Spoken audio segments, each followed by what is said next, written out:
Place the crisper plate in the container. Put the food on the crisper plate. Then put the heating pot on the container. Plug the machine and press the power button. Press the mode button to switch the desired mode. Air frying mode. Deep fry your food with high heat for the ultimate crisp.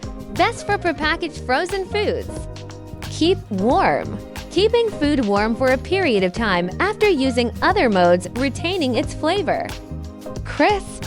Locked in more juice and the original taste of the food. Bake mode to make the surface of the food more golden and more flavorful. Roast.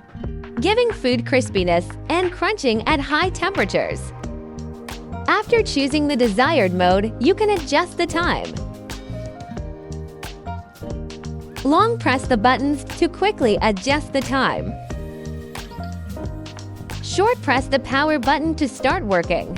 Directly open the heating pod or press the power button during the working to manually pause the work. After flipping the food, put back the lid. The machine will automatically restore to the original working mode. The screen will display the remaining time. During the working, you can still adjust the time. After adjusting the timing of the mode, it will restore to the default time when the machine is turned on next time. When the countdown ends, the machine beeps 5 times and exits the working mode. Or you can press and hold the power button for 3 seconds to turn off. Note, the motor will continue to work for about 30 seconds, but doesn't heat up.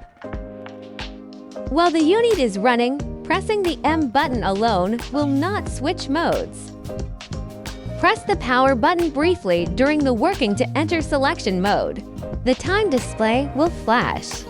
Then select the needed mode and press the power button briefly again to start working. After the food is cooked, you can store it with the lid on or use the keep warm mode to retain its temperature.